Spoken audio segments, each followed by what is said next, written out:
In 1947, the first 4 friars from the province of Our Lady of Consolation set out to work in the missions in Africa, in a country we now know as Zambia. Many younger brothers were influenced by these pioneering friars to also set out for the missions, including Brother Brian Hogan and Brother Tony Droll. Brother Tony and Brother Brian were involved in many projects in Zambia, but one memory they share is of a very special Christmas that took place during the Rhodesian Bush War. This civil war took place between July 1964 and December 1979. The conflict pitted 3 forces against one another: the Rhodesian government under Ian Smith, the military wing of Robert Mugabe's Zimbabwe African National Union, and the Zimbabwe People's Revolutionary Army of Joshua Nkomo. Well, it just so happened that this Joshua Nkomo, who is an Ndebele, his soldiers went through the schools along the border with Botswana and virtually abducted the children.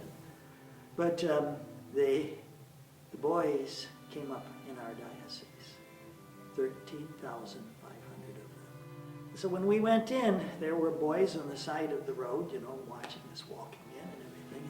We didn't know what expression, what we would find. We could find something of, hooray, people are coming to help us. Or you could find also, you dirty white man, what are you doing here? Maybe because they were being oppressed by the Smith regime, white regime. Didn't know what to expect. And when we went in, we didn't see either of those expressions, those feelings. We saw hunger. So the whole thing then became trying to find food for 13,500 boys. You wanted to see the cooking pots that they had. Big things like that, cooking for all those boys. And that was our best Christmas. When they flew in a plane from Germany.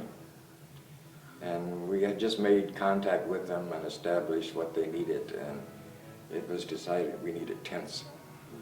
Big tents, not little tents. Tents for classrooms, tents for medical reasons, tents for living, tents for everything. We need tents.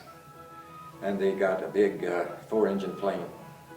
Loaded it. Caribou from Canada.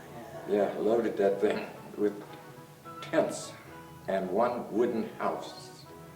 And the rest of the consignment was made up of powdered milk. And the Europeans from Germany who flew with it could not find a seat to sit on. They had to spend the trip lying on top of the tents from Germany to Lusaka. And then our job, once it got on the ground, there was only 2 of us, and we both had big trucks, 8-ton, and we had the big Mercedes that moved 25 tons, to get that stuff to Soweto. So we had to offload the plane, get it into the trucks, drive up to Soweto, offload it, turn around, go right back again. And that's how we spent Christmas when we were going back and forth between Lusaka and Soweto, carrying supplies for the kids. But it was okay. It was good. It was something worth doing. Oh, yes.